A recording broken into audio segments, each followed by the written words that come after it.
সুপ্রিয় দর্শক সবাইকে স্বাগত জানাচ্ছি প্ল্যানেটারি হেলথ একাডেমিয়া সুরক্ষায় প্রতিদিন অনুষ্ঠানে। আপনাদের সঙ্গে রয়েছি আমি ডাক্তার অমিতা হাসান। আমরা আসলে স্বাস্থ্যের নানান দিক নিয়ে এই অনুষ্ঠানে আলোচনা করে থাকি।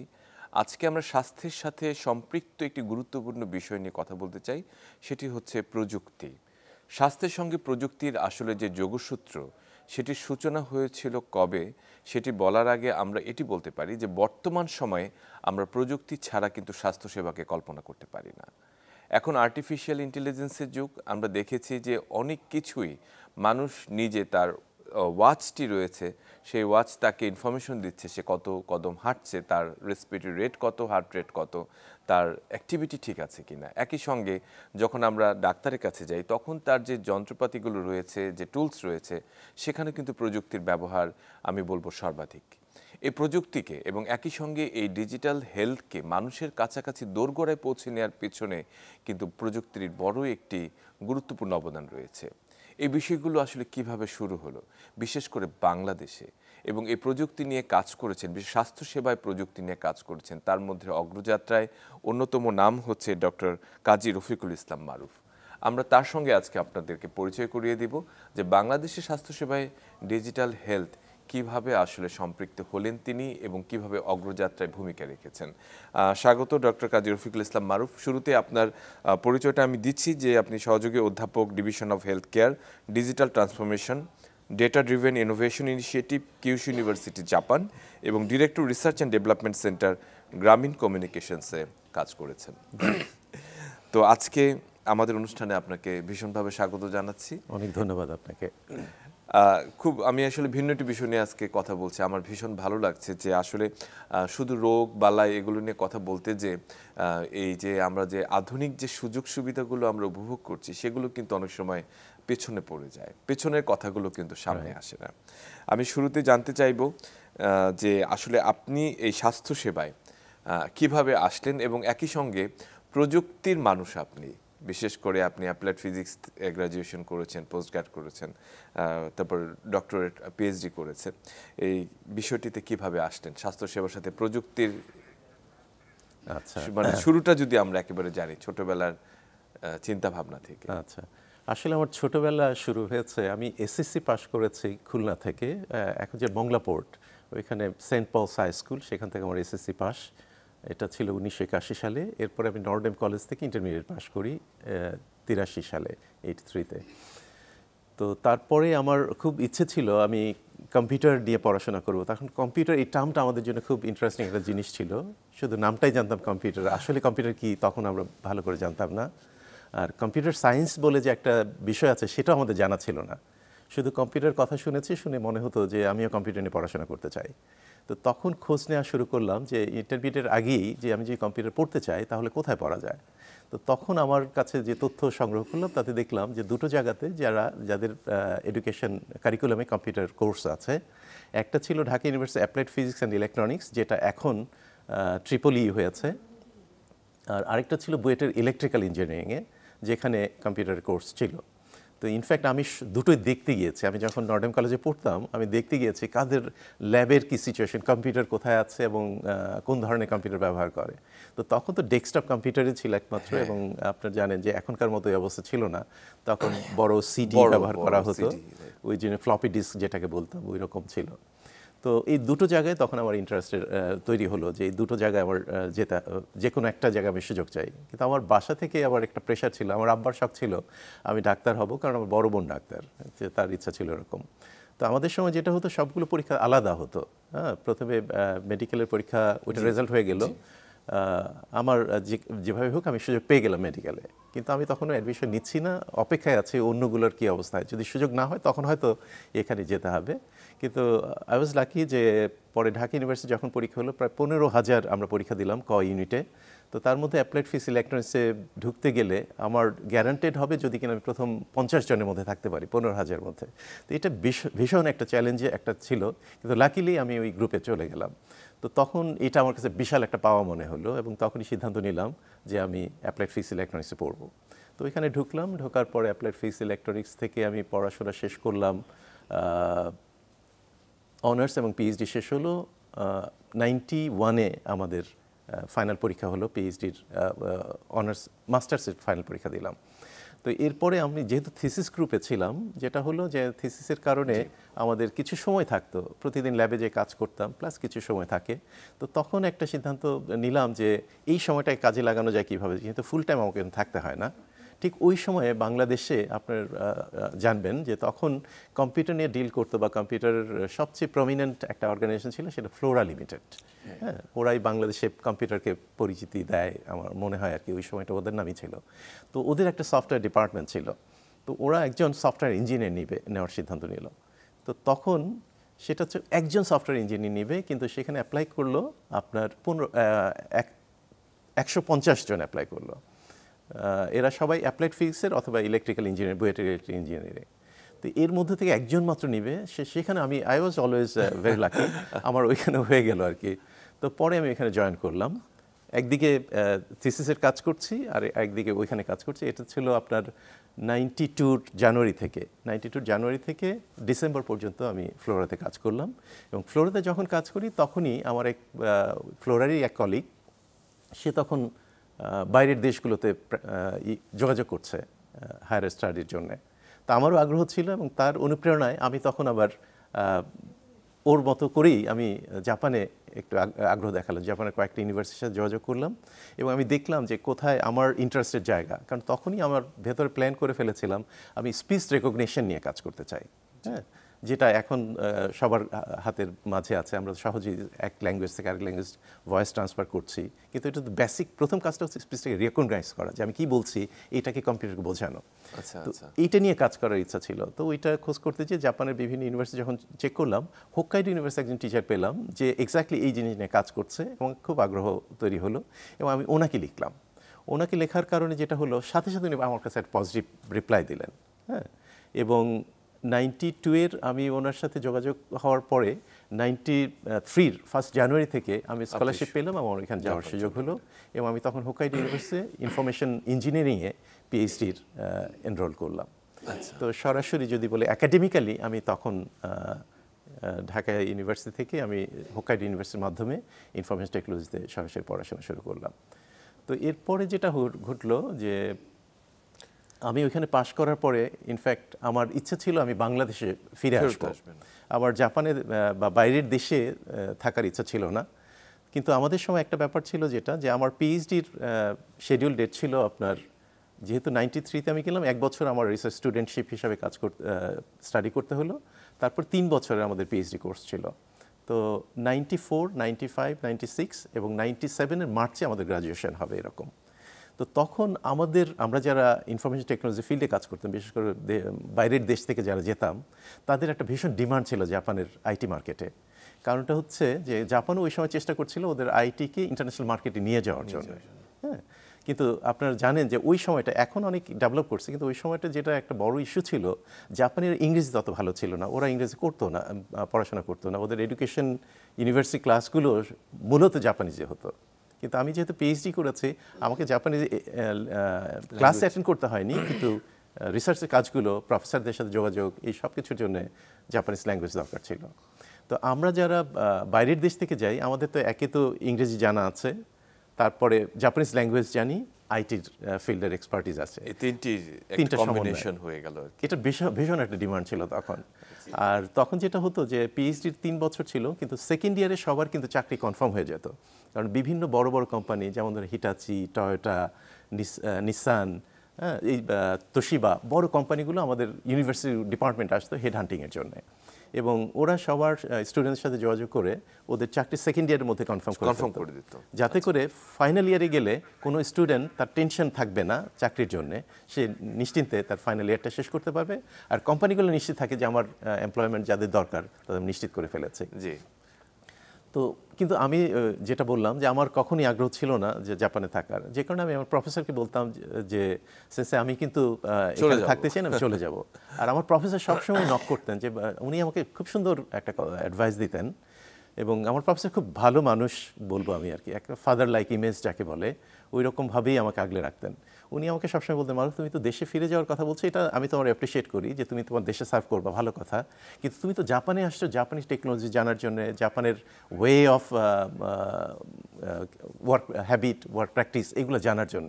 তুমি যদি এটা জানতে চাও, তুমি ইউনিভার্সিটি পাস করে তুমি যদি মনে করো আমি জাপানকে জেনে ফেলেছি, এটা ঠিক না। কিন্তু উনি সবসময় বলতেন জাপানিজ ইউনিভার্সিটি হচ্ছে খুব সহজ, কিন্তু তুমি জাপানকে যদি চিনতে চাও তোমাকে কোম্পানিতে চাকরি করতে হবে, ইন্ডাস্ট্রি ঢুকতে হবে।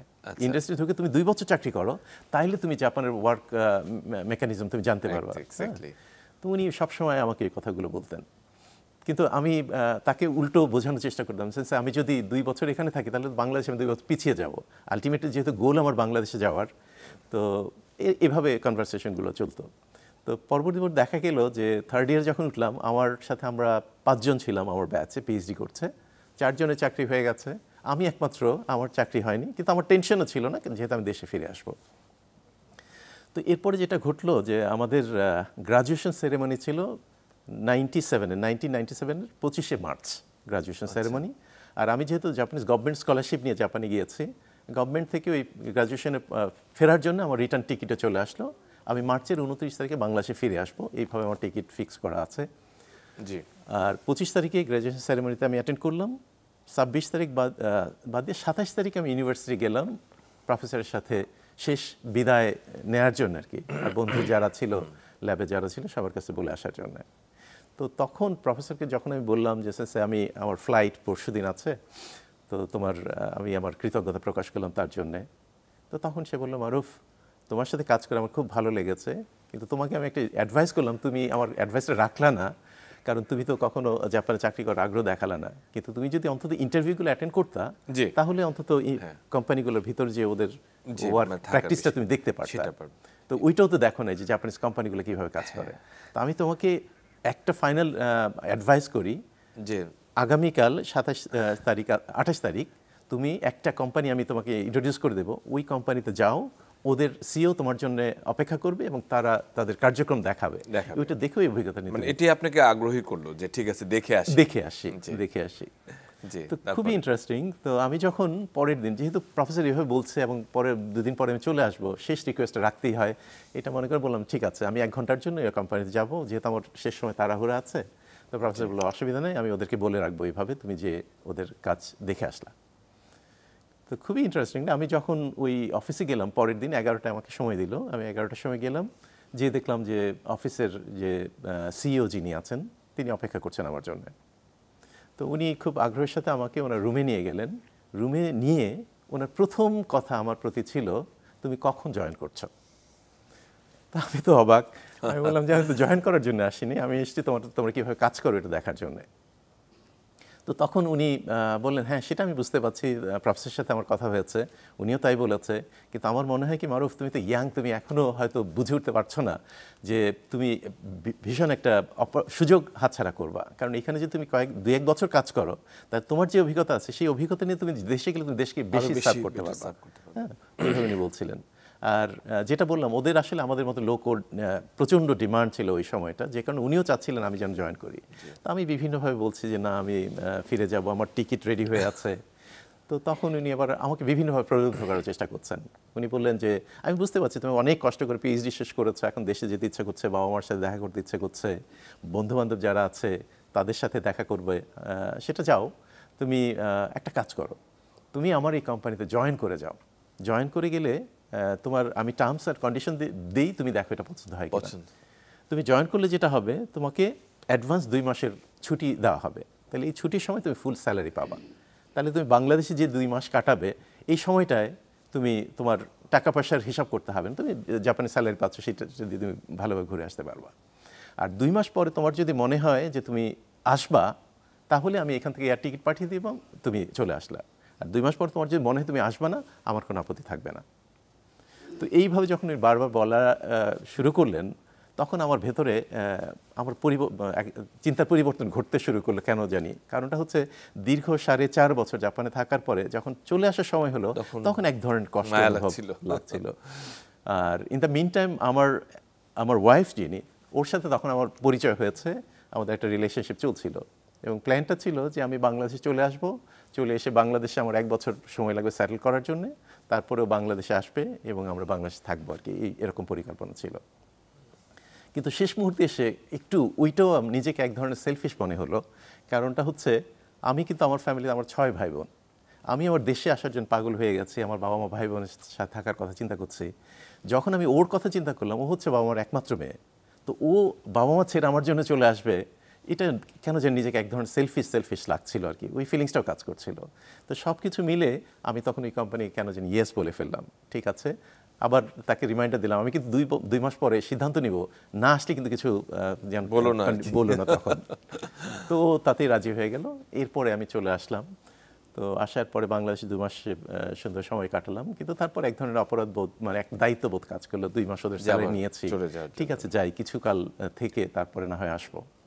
তো ওই এইভাবে আসলে আবার পুনরায় জাপানে কাজ শুরু করলাম। মানে এই যে রিসার্চ অ্যান্ড, মানে আমি আসলে এটা তো আপনি এতক্ষণ আপনার যেটা প্রযুক্তির, আই মিন ইনফরমেশন টেকনোলজির বিষয়টা বললেন, কিন্তু স্বাস্থ্যের সাথে যুক্ত হলেন কিভাবে, মানে ব্যক্তিগতভাবে?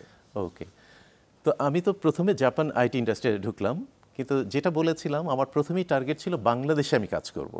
তো যেহেতু জাপানে চাকরিতে ঢুকলাম, তখন আবার আমি দ্বিতীয় একটা আমার টার্গেট ঠিক করলাম, যে যেহেতু ওইখানে যাওয়ার পরে 1 বছর পরে আমাদের বিয়ে হয়, আমরা ওইখানে থাকা শুরু করি। তখন প্ল্যানটা হলো যে আমার যদি বাচ্চা আল্লাহ দেন, তাহলে বাচ্চার বয়স 4 বছর ম্যাক্সিমাম টাইম, ওই সময় পর্যন্ত আমি জাপানে থাকবো, এরপরে আমি বাংলাদেশে ফিরে আসবো।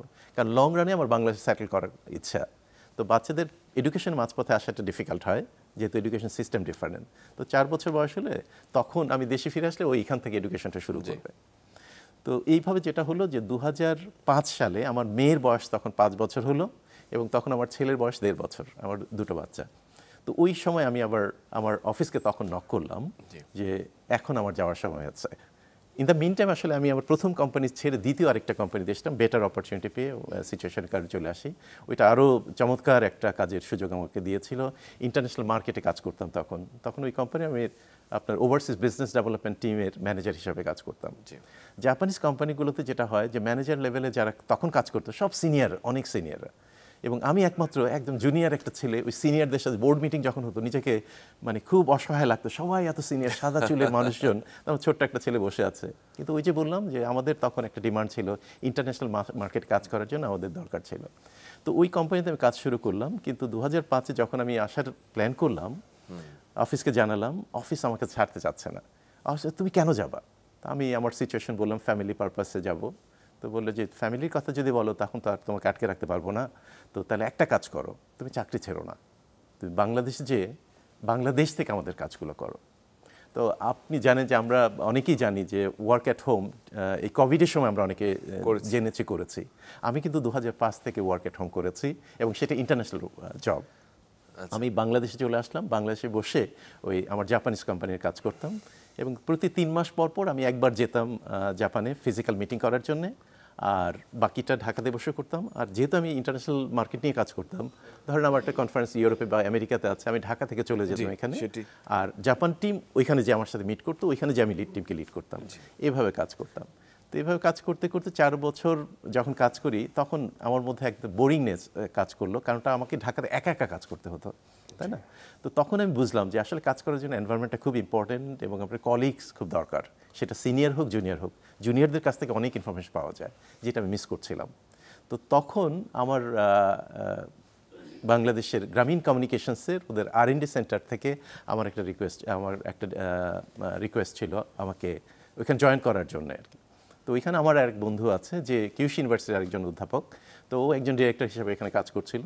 তো তাদের যেহেতু এই অফারটা ছিল, তখন আমি এইটা বিভিন্নভাবে বলে ওদেরকে রিকোয়েস্ট করে তারপর এখান থেকে মুভ করলাম গ্রামীণ কমিউনিকেশনসে, ওদের R&D সেন্টার যেটা আছে সেটার একজন ডিরেক্টর হিসেবে জয়েন করি। তো ওইটা ছিল আসলে ICT base research and development centre. তো আপনি জানেন যে আইসিটি এমন একটা ব্যাপার যেটা সব ফিল্ডেই কাজে লাগে। তো ওইখানে থাকাকালীন আমরা বিভিন্ন রকম প্রজেক্ট নিয়ে কাজ করি, যেমন আইসিটি ফর ইনফরমেশন, ইনফরমেশন প্রপাগেশনের জন্য একটা প্রজেক্ট ছিল, তারপর এগ্রিকালচার নিয়ে আইসিটি কাজ করা। হেলথ সেক্টরে আসলে আপনি কিভাবে প্রবেশ করলেন? আপনি বললেন যে গ্রামীণ যেটা কমিউনিকেশনস R&D ডিপার্টমেন্টে একজন ডিরেক্টর হিসেবে আপনি যুক্ত হলেন, এবং সেখানে হেলথ সেক্টর একটি খুব গুরুত্বপূর্ণ ইস্যু ছিল, সেখানে কাজ করার কথাটি যদি একটু বলতেন আমাদের। ধন্যবাদ। আপনি জানেন যে গ্রামীণ প্রফেসর ইউনুস ছিলেন আমাদের চেয়ারম্যান গ্রামীণ কমিউনিকেশনসের, এবং গ্রামীণের একটা লক্ষ্য হচ্ছে গ্রামের সাধারণ মানুষকে বিভিন্ন রকম সেবা পৌঁছে দেওয়া। তো আমরা যেহেতু R&D করতাম, আইসিটি বেস R&D ছিল, আমরা চেষ্টা করতাম আইসিটি ব্যবহার করে বিভিন্ন সেবাগুলো কিভাবে গ্রামের মানুষকে পৌঁছে দেওয়া যায়। তো এটার জন্য বিভিন্ন রকম সেবা নিয়ে আমরা কাজ করছি, যেমন ICT for agriculture, ICT for transportation, ICT for education, বিভিন্ন প্রজেক্ট আমাদের ছিল। আরেকটা প্রজেক্ট ছিল যেটা আইসিটি ফর হেলথ কেয়ার। যেহেতু হেলথ কেয়ার একটা খুবই ইম্পর্ট্যান্ট বিষয় এবং গ্রামের মানুষ হেলথ কেয়ারে সবচেয়ে বেশি ডিপ্রাইভ বলবো, তাই না? এটা শুধু বাংলাদেশের জন্য না, যে কোনো ডেভেলপিং কান্ট্রিতে একই অবস্থা দেখা যায়। তো তখন প্রফেসর ইউনুসের সুপারভিশনে আমরা একটা প্রজেক্ট শুরু করলাম, যে টেলি হেলথের কাজটা শুরু করলাম, যে শহরের ডাক্তারকে ব্যবহার করে গ্রামের মানুষকে কীভাবে আমরা স্বাস্থ্যসেবা দিতে পারি। তো তখন একটা কনসেপ্ট আমরা তৈরি করলাম, যেটাকে আমরা বলছি পোর্টেবল হেলথ ক্লিনিক।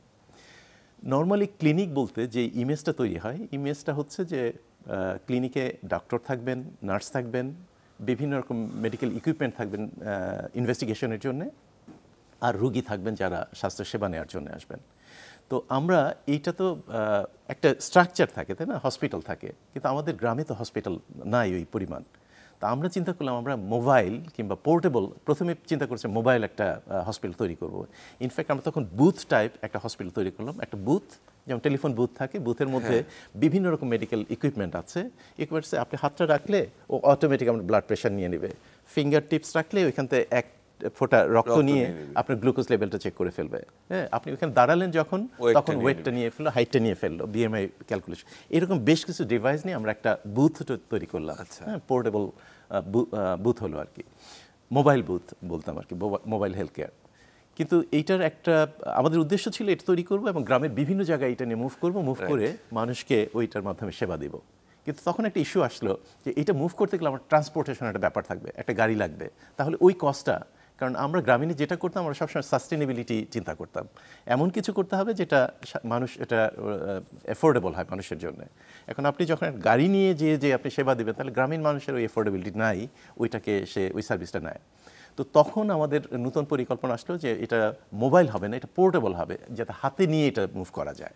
তো আপনি জানেন যে বাংলাদেশে আমাদের পুরনো একটা প্র্যাকটিস ছিল না, যে আমরা জানতাম গ্রামে কম্পাউন্ডার বা গ্রামের ডক্টর যারা ছিল তার হাতে একটা ব্যাগ নিয়ে ঘুরতেন, বিভিন্ন বাড়ি বাড়ি যে রুগী দেখতেন, তার ডিভাইস হয়তো দুটো ছিল না, একটা স্টেথোস্কোপ ছিল আর একটা বিপি মেশিন ছিল, ম্যানুয়াল বিপি মেশিন।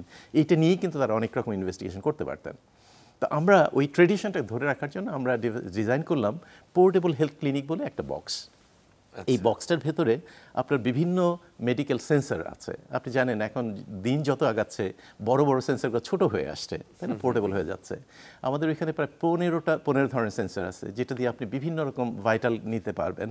যেমন নর্মালি যেটা হয় ব্লাড রিলেভেন্ট যে জিনিসগুলো আছে, গ্লুকোজ দেখতে পাচ্ছেন, আপনার কোলেস্টেরল লেভেল দেখতে পারবেন, ইউরিক অ্যাসিড দেখতে পারবেন, হিমোগ্লোবিন চেক করতে পারবেন, বিএমআই করতে পারছেন, অক্সিজেশন ব্লাড, এইরকম সব কিছু মিলে প্রাইমারি কেয়ারের জন্য বা ফান্ডামেন্টাল যেই আপনার 15-16টা প্যারামিটার আমরা এই বক্সের মধ্যে যে ডিভাইস আছে এই ডিভাইস নিতে পারি।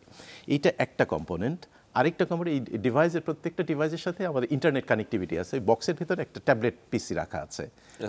তো আমার একজন স্বাস্থ্যকর্মী এই বক্সটা নিয়ে গ্রামে যাবে, গ্রামে যেখানে রুগী আছে, রুগীর ভাইটাল ইনফরমেশন নেওয়ার জন্য ওই ডিভাইসগুলো সে ব্যবহার করবে, করে ওই ডেটাগুলো সে সবগুলো ট্যাবলেটে ইনসার্ট দেবে।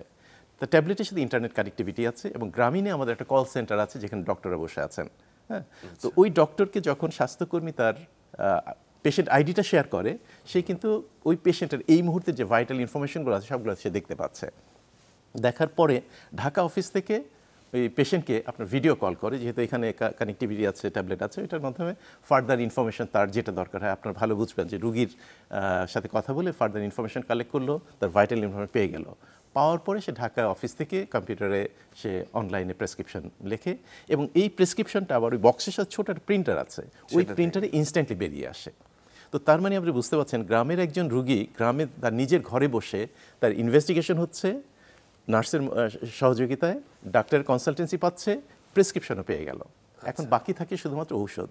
আর বাংলাদেশের ক্ষেত্রে এটা বিশাল একটা ব্লেসিং যে বাংলাদেশে যে কোনো কর্নারে গেলে আপনি মেডিসিন সব পাবেন। আমাদের দরকার যেটা একটা রিলায়েবল প্রেসক্রিপশন, সেইটা আমরা এটার মাধ্যমে প্রোভাইড করছি। তো দেখা যায় গ্রামের মানুষ তো ওইটা নিয়ে এসে সহজে ওষুধটা কিনে ফেলতে পারে। এই কার্যক্রম আমরা শুরু করলাম এটা 2010 থেকে। তখনও কিন্তু বাংলাদেশে টেলিমেডিসিন মানে অনেক মানুষ জানতোই না। আমরা 2010 সাল থেকে এই জিনিসটা শুরু করি। এখন থেকে চিন্তা করলে প্রায় 15 বছরের জার্নি। তো তো আস্তে আস্তে যেটা হলো, আমরা শুরুতে যেটা করেছিলাম সেটা ছিল প্রাইমারি হেলথ কেয়ারটাকে মাথায় রেখে। এরপরে আমরা বাংলাদেশের বিভিন্ন প্রান্তে ওই সিস্টেমগুলো নিয়ে গেলাম, বিভিন্ন জায়গাতে আপনার একদম নর্থ বেঙ্গল, সে ঠাকুরগাঁ থেকে শুরু করে এদিকে বাগেরহাট পর্যন্ত, বিভিন্ন চিটাগং, এদিকে রাজশাহী, সব এলাকাতে আমরা ঘুরে ঘুরে বিভিন্ন রকম সেবা দিয়ে সিস্টেমটা তৈরি করলাম। আর আরেকটা ব্যাপার যেটা, সেটা হচ্ছে এই সিস্টেমের ভেতর আরেকটা বড় কম্পোনেন্ট ছিল, আমরা প্রিভেন্টিভ হেলথ কেয়ারটাকে শুরু থেকে প্রায়োরিটি দিয়েছি।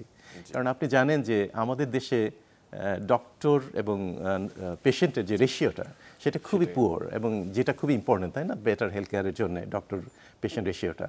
যে অ্যাকর্ডিং টু WHO এখন সর্বশেষ যেটা ওরা বলে, যে আপনার যদি একটা ভিলেজ থাকে যেখানে 10,000 পেশেন্ট আছে, তাকে সাপোর্ট দেওয়ার জন্য অন্তত 10 জন আপনার ডাক্তার দরকার, অর্থাৎ প্রতি 1000-এ একজন ডাক্তার দরকার।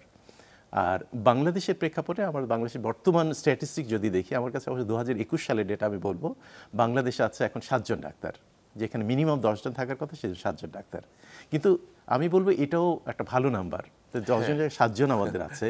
কিন্তু আমরা যখন 2010-এ শুরু করি তখন এই সংখ্যাটা 3.5 জন, 3.5 ছিল। কিন্তু এই 15 বছরে কিন্তু আমরা একটু ডবল করে ফেলেছি, কারণটা আমাদের গভর্নমেন্টের মাধ্যমে আমাদের অনেক মেডিকেল স্কুল কিন্তু মাঝখানে বেড়েছে। হ্যাঁ, এখন প্রোডাকশন অফ ডক্টরস ওই রেটটা অনেক বাড়ার কারণে অল্প সময় আমরা এটা কভার করেছি। এখানে হয়তো একটা ইস্যু আমাদের বিভিন্ন মিডিয়াতে ডিসকাশনে আসে যে আমরা অনেক ডাক্তার তৈরি করছি, ডাক্তার কোয়ালিটি ডাক্তার কম্প্রোমাইজ হচ্ছে না। কিন্তু আসলে আপনি তো দুটো একসাথে পাবেন না, আপনি কোয়ালিটি এবং কোয়ান্টিটি দুটো একসাথে পাবেন না, আপনাকে কোনো একটাকে ইনিশিয়ালি প্রায়োরিটি দিতে হবে। আমার ধারণা যে গভর্নমেন্ট যেটা করেছিল, প্রথমে কোয়ান্টিটির দিকে গেছে, এরপরে কোয়ান্টিটি যখন এনাফ হবে তখন আস্তে আস্তে এখন হয়তো কোয়ালিটির দিকে আমরা যাব। এবং আমার কাছে এটা খুব ভালো লাগছে যে এই কারণেই আমরা এখন 7 জনে চলে আসছি। এবং আমার ধারণা এটা যদি এখন রেট যেটা আছে সেটা কন্টিনিউ করে, নেক্সট 10 ইয়ার্স আমরা 10 জনকে ক্রস করব। কিন্তু 10 জন ক্রস করলেই কিন্তু এনাফ না। আমি যে জাপানের সাথে তুলনা করি, জাপানে এখন প্রতি 10,000 জন ওদের আছে 25 জন, আর আমাদের 7 জন। এটা কি মিন করে? এটা মিন করে জাপানের 4 জন ডাক্তার মিলে যেই পেশেন্ট দেখছে, বাংলাদেশের একজন ডাক্তারকে সেই পেশেন্ট দেখতে হবে। তো এটা তো খুব সহজ কাজ না। এখন এইটাকে ওভারকাম করার জন্য একদিকে হচ্ছে ডাক্তারের সংখ্যা বাড়াতে হবে, কিন্তু এটার জন্য সময় লাগবে। আর আরেকটা হচ্ছে প্রিভেন্টিভ কেয়ারকে ইন্ট্রোডিউস করতে। তো এই কারণে আমরা PHC আমাদের পোর্টেবল হেলথ ক্লিনিকে প্রিভেন্টিভ কেয়ারটাকে প্রায়োরিটি দিচ্ছি। এবং বাংলাদেশে বিভিন্ন প্রান্তে যে আমরা মানুষকে, শুধু রুগীকে না, আমরা সবাইকে ইনভাইট করি যে 25 বছর উপরে যারা আছেন সবাই আমরা স্ক্রিনিং করব। যেটা জাপানে আমরা যেটা করি আর কি, জাপানে যেটা করা হয় যে কোম্পানিতে আপনি থাকেন না কেন, যে ইনস্টিটিউটে থাকেন না কেন, ওরা রেগুলার হেলথ চেকআপটা করে। এটা বাংলাদেশে কিছু কিছু শুরু হয়েছে। আমি যদি একটু জানতে চাই যে আসলে বর্তমান যে প্রেক্ষাপটটি, বাংলাদেশের স্বাস্থ্য সেবা একটি সংস্কার চলছে স্বাস্থ্য খাতে, আপনি জানেন, এবং একই সঙ্গে যে অনেক কিছুর নতুন ধারণা যুক্ত হচ্ছে, চিন্তা, এবং আধুনিক এই বর্তমান বিশ্বের সঙ্গে তাল মিলে চলতে গেলে যে ইনফরমেশন টেকনোলজি অথবা এই আমরা বলছি যে স্বাস্থ্যসেবায় যে প্রযুক্তির ব্যবহার এবং ডেটা ইনফরমেশন খুব গুরুত্বপূর্ণ। এই জায়গাটিতে আসলে একটা সমন্বিত কি করা যায়? যেমন আমাদের একটি সেন্ট্রাল সার্ভার, যে আপনি আপনার একটা ইউনিক আইডি দিলে পরে আপনার সব তথ্য বেরিয়ে যাবে, এমনটি কিন্তু নেই। কিছু কিছু ছোট ছোট প্রাইভেট হসপিটাল অথবা কিছু জায়গা আছে, এই জায়গাটিতে আসলে কাজ করার কোনো সুযোগ রয়েছে কিনা? অনেক ধন্যবাদ। এটা খুবই গুরুত্বপূর্ণ একটা ব্যাপার, এবং এই ব্যাপারটাকে আসলে আমরা যখন পোর্টেবল হেলথ ক্লিনিকের কাজ করি তখন থেকে আমরা এটা মাথায় রেখেছি যে আমরা প্রত্যেকটা পেশেন্টের একটা ইউনিক আইডি থাকবে। এই ইউনিক আইডিটার মাধ্যমে সে যেখানেই যাক না কেন, যে প্রান্তেই যাক না কেন, এইটা ব্যবহার করলে তার সমস্ত হেলথ প্রোফাইলগুলো চলে আসবে। যেমন আমাদের যত পেশেন্ট আছে তার ডেটা ওই যে আমি বললাম, যখন সে ক্লাউডে দিয়ে দিচ্ছে, WPC দিয়ে ইনসার্ট করছে, তার রেকর্ডিং এগেইনস্টে ওই ডেটাটা কিন্তু থেকে যাচ্ছে। যতবার সে আমাদের সার্ভিস দিবে ততবার তার একটা রেকর্ডের আন্ডারে এটা চলে যাচ্ছে, এবং যখনই সে ডাক্তারের কাছে যাচ্ছে ডাক্তার কিন্তু তার ডিটেইলসে দেখতে পাচ্ছে। হ্যাঁ, তো এই যে মানে ডেটা শেয়ারিংয়ের যে ব্যাপারটা, প্রিজার্ভেশন, আমাদের এখানে এখনও তো বাংলাদেশে অনেক হসপিটাল দেখবেন যেখানে এখনও ম্যানুয়ালি কাজ করছে, কাগজপত্রে আছে। একজন রুগীকে যদি দ্বিতীয়বার যেতে হয় তাকে পুরনো সমস্ত রেকর্ড নিয়ে যেতে হয়, অনেক সময় রুগীর রাখতেও পারে না। কিন্তু PHCর ওই কনসেপ্টটা ওইখানেই ছিল যে আমাদের কাগজের উপর নির্ভর করব না, আমরা শুরু থেকে এই সমস্ত ডেটা আমাদের অটোমেটিক ইলেকট্রনিক মেডিকেল রেকর্ড হয়ে যাবে, EHR, এবং পার্সোনাল হেলথ রেকর্ড সবার তৈরি হয়ে যাবে। ওইভাবে এই জিনিসগুলো আছে, এবং ওইটা যদি আমরা মেনটেন করতে পারি। আমরা যেটা করেছিলাম, আমরা ইউনিক আইডি ব্যবহার করেছিলাম, অটোমেটিক জেনারেটেড ইউনিক আইডি ব্যবহার করেছিলাম। কিন্তু এখন যেহেতু বাংলাদেশে আপনারা জানেন যে আমাদের সকলের ন্যাশনাল আইডি হচ্ছে, ওই ইউনিক আইডি এবং ন্যাশনাল আইডি দুটোই আমাদের অপশনে আছে। এখন আমরা যখন ওইখানে ন্যাশনাল আইডিটাকে ব্যবহার করা শুরু করব, সবার একটা ইউনিক আইডি হয়ে গেল।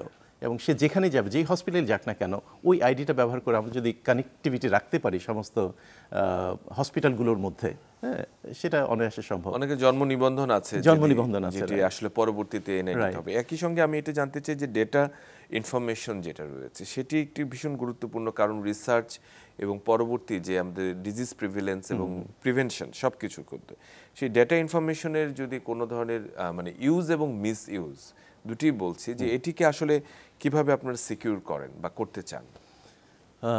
প্রথম কথা, এখন তো আসলে এটা বিশেষ করে হেলথের ডেটা খুবই সেন্সিটিভ, তাই না? তো এইটাকে প্রিজার্ভেশন তো এখন আসলে আইটির মানে বিভিন্ন রকম সার্ভার আমরা মেনটেন করি, কিন্তু তার মধ্যে অনেক ধরনের সিকিউরিটি এনশিওর করতে হয়। বিশেষ করে আপনি যখন হেলথ ডেটা নিয়ে আপনার দেশের ভিতরে কাজ করেন সেটা এক ধরনের সিকিউরিটির ব্যাপার আছে। আবার আমরা যখন গবেষণামূলক কাজ করি, যেহেতু আমি কিউশ ইউনিভার্সিটি আছি, এখন বাংলাদেশের ডেটা যখন জাপানে বসে কাজ করব তখন কিন্তু আমাদের বিভিন্ন প্রোটোকল মেনটেন করতে হয়। যেমন বাংলাদেশ গভর্নমেন্টের একটা প্রোটোকল আছে বিভিন্ন দেশে। এই মুহূর্তে আসলে আমরা ওই পোর্টেবল হেলথ ক্লিনিক নিয়ে শুধু বাংলাদেশ না, বাংলাদেশে শুরু করেছিলাম, আমরা কিন্তু 10টা দেশে এই পোর্টেবল হেলথ ক্লিনিকের কার্যক্রম চালাচ্ছি। আমাদের রিলেভেন্ট দেশগুলোতে বিভিন্ন আপনার ইউনিভার্সিটির সাথে আমাদের কোলাবোরেশন আছে। যেমন এই মুহূর্তে ইন্ডিয়াতে কাজ করছি, কম্বোডিয়াতে কাজ করছি, পাকিস্তানে, ইন্দোনেশিয়া, মালয়েশিয়া, কম্বোডিয়া, তারপর আফ্রিকাতে আমরা কাজ শুরু করি, লাইবেরিয়া, জাম্বিয়া, হ্যাঁ, এই দেশগুলোতে আমাদের কার্যক্রম আছে। এইগুলো নিয়ে আসলে আমার মেইন কার্যক্রম বিভিন্ন দেশে, এবং এই কাজগুলো করার ক্ষেত্রে এই ইস্যুগুলো চলে আসে। যেমন মালয়েশিয়াতে যখন আমরা কাজ করছিলাম প্রথম, তো তখন যেটা হলো যে আমাদের সার্ভার যেটা আমরা ক্লাউডে ব্যবহার করছি সেটা দিয়ে আমরা ওদের সাপোর্ট দিতাম, ওদের স্টাফদের ট্রেন আপ করতাম, ওরা আমাদের সিস্টেম ব্যবহার করতো, কিন্তু ক্লাউড ডেটা ব্যবহার করতো। কিন্তু কদিন পরে যেটা আসলো, ওরা বললো যে না, আমাদের রেগুলেশন চেঞ্জ হয়েছে, এই ক্লাউডে আমরা রাখতে পারবো না, আমাদের সার্ভার আমাদের এনভায়রনমেন্টের দেশের মধ্যে রাখতে হবে। তো এখন আসলে ক্লাউডে রেখেও বিভিন্ন রকম কন্ট্রোল করার মেকানিজম আছে। ক্লাউডে থাকবে কিন্তু আপনার দেশেই ওইটা পাবে, এই ধরনের বেশ কিছু মেকানিজম আছে, হ্যাঁ, ওই রকম সার্ভিসও আছে। কিন্তু ওরা বললো যে না, আমরা ফিজিক্যালি চাই। তো তখন যেটা করা হলো, তখন ওদের ইউনিভার্সিটি ক্যাম্পাস, আমরা মালয়েশিয়ার ইউনিভার্সিটি, মালয়েশিয়া সাবা, ওরা হচ্ছে আমাদের পার্টনার এখানে, তো ওদের ক্যাম্পাসে আমরা সার্ভার সেট আপ করলাম। সার্ভার সেট আপ করে আমাদের সিস্টেমটাকে ওইখানে ইনস্টল করে, কিন্তু আমাদের একটা অ্যাক্সেস আছে যেটার মধ্যে ওদেরকে সাপোর্ট আমরা দিতে পারি, কিন্তু ডেটাগুলো ওদের কন্ট্রোলে রাখা। তো ডেটা ইস্যু এখন একটা বড় ইস্যু আসলে, বিভিন্ন রকম প্রোটোকলের ব্যাপার। আবার বাংলাদেশের গভর্নমেন্টও আসলে, যেহেতু আমাদের ডিজিটাইজেশনের একটা দিক আছে, সরকারও এই দিকটা নজর দিচ্ছে। ইনফ্যাক্ট এই জায়গাগুলো এখনও অনেক রকম চ্যালেঞ্জ আছে, শুধু বাংলাদেশ বলে না। আমি তো জাপানে থাকি, জাপানেও কিন্তু এখন অনেক চ্যালেঞ্জ আছে।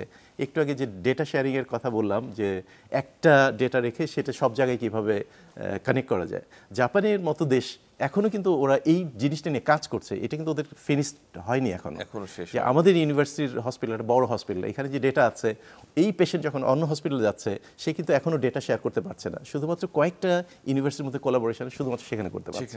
তো ওরাও এখনো এটা কমপ্লিট হয় না আসলে, স্টিল গ্রোয়িং। এটা আসলে একটা চ্যালেঞ্জিং জায়গা আছে। তবে আমি বলি যে এটা আমাদের জন্য একটা অপরচুনিটি। কি, আমরা তো ডেভেলপিং কান্ট্রি, তো ওরা যেহেতু ডেভেলপ কান্ট্রি, ওরা যখন করে ফেলবে আমাদের সামনে এক্সাম্পল তৈরি হয়ে যাবে, আমরা সহজেই কিন্তু এটা ইমপ্লিমেন্ট করতে পারব। একেবারেই। আমাদের দেশের জন্য এই মুহূর্তে স্বাস্থ্যসেবার অগ্রযাত্রায় কি কি প্রযুক্তি আসলে যুক্ত হওয়া দরকার বলে মনে করেন, যে সমগ্র বিশ্বের সাথে মিলে? বিশেষ করে আর্টিফিশিয়াল ইন্টেলিজেন্স, আরও কিছু রোবোটিক বিষয় রয়েছে, অন্যান্য যে প্রযুক্তিগত ব্যবহার রয়েছে। জি, আসলে এই আলাপটা প্রায়ই আসে। যেহেতু আমরা জাপানে কাজ করি, সবাই মনে করে যে জাপানের যেহেতু অ্যাডভান্সমেন্ট অনেক বেশি আছে, ইমিডিয়েটলি আমাদের দেশে এটা আনা যায় কিনা, এটা আমরা করতে পারি কিনা, এই জিনিসটা আসে।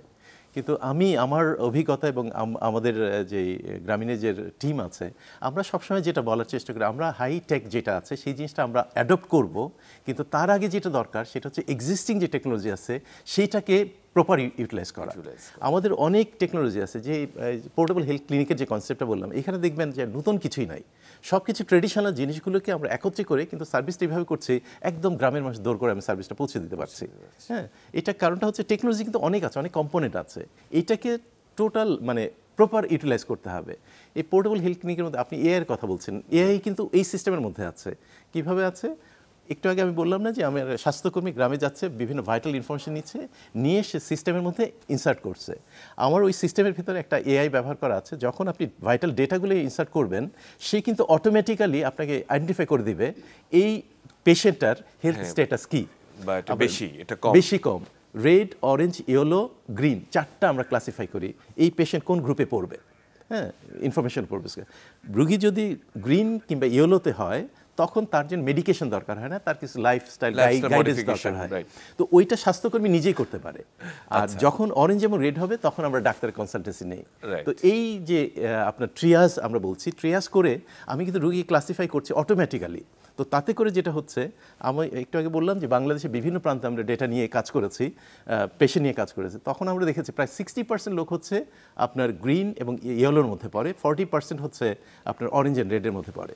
তো এই ক্লাসিফিকেশন করার মাধ্যমে যে বেনিফিটটা আমরা পাচ্ছি, আমরা কিন্তু এটা যে না থাকতো আমি 100% লোকের ডক্টরের কাছে পাঠাতাম, যার রিসোর্সটা খুবই ইম্পর্টেন্ট কিন্তু আননেসেসারি তার সময় নষ্ট হতো না। এখানে আমি জানতে পাচ্ছি যে কার আসলে ডক্টর কনসালটেন্সি দরকার, প্রাথমিক একটি ধারণা সে দিচ্ছে যে কোন কাকে আসলে কোথায় যাওয়া। তো এআই এইভাবে আমরা ব্যবহার করছি, আরো বিভিন্ন আমরা এখন কাজ করছি ওটা নিয়ে, আরো সুযোগ থাকলে হয়তো সেটা নিয়ে কথা বলছি। অসংখ্য ধন্যবাদ আপনাকে ডাক্তার কাজী রফিকুল ইসলাম মারুফ। আপনি এই যে স্বাস্থ্য খাতে বা স্বাস্থ্য সেবায় যে প্রযুক্তির যে ব্যবহার একেবারে শুরু থেকে, যখন ইন্টারনেটও অত বেশি প্রখর ছিল না, এখন তো অনেক ভালো সার্ভিস হচ্ছে, তখন যে সময় আপনি কাজ করেছেন তখন কম্পিউটার ইন্টারনেট এগুলো কিন্তু অনেক, আমি বলবো যে চ্যালেঞ্জিং ছিল, সেই সময় থেকে শুরু করেছেন এবং আমি বিশ্বাস করি যে বাংলাদেশের স্বাস্থ্যসেবার অগ্রযাত্রায় আরও অনেক ভূমিকা আপনার থাকবে।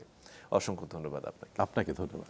সুপ্রিয় দর্শক, আমরা এতক্ষণ ডাক্তার কাজী রফিকুল ইসলাম মারুফের সাথে কথা বললাম, যিনি বাংলাদেশের স্বাস্থ্যসেবায় প্রযুক্তির ব্যবহারকে অনেক সহজ করার চেষ্টা করেছেন এবং বর্তমানে এখনও করে যাচ্ছেন। বিশেষ করে আমরা উনি কিশু ইউনিভার্সিটির সহযোগী অধ্যাপক, ডিভিশন অফ হেলথ কেয়ারের একজন ডিজিটাল ট্রান্সফরমেশন বিভাগে কাজ করছেন এবং একই সঙ্গে ডিরেক্টর রিসার্চ গ্রামীণ কমিউনিকেশনসের মাধ্যমে যে এই যেটি মোবাইল ক্লিনিক যেটি কনসেপ্টটি কথা বললেন, সেটিকে আরও জনপ্রিয় করার চেষ্টা করছেন। এবং আমরা বিশ্বাস করি যে স্বাস্থ্যসেবায় প্রযুক্তির এই ব্যবহারকে আমরা আসলে দিনে দিনে আরও অনেক বেশি জনপ্রিয় করে তুলছে এবং স্বাস্থ্যসেবাকে মানুষের দোরগোড়ায় পৌঁছে দিচ্ছে। এবং আমরা নিজেরা অনেক সময় যে স্বাস্থ্যের যে প্রাথমিক যে বিষয়গুলো, সেগুলো নিজেরাও জেনে যাচ্ছি। আমরা বিশ্বাস করি বাংলাদেশের স্বাস্থ্যসেবায় ডিজিটাল প্রযুক্তি এবং প্রযুক্তির ব্যবহার স্বাস্থ্যসেবাকে আরও বেশি শক্তিশালী করে তুলবে। সবাইকে সঙ্গে থাকার জন্য ধন্যবাদ। ভালো থাকবেন।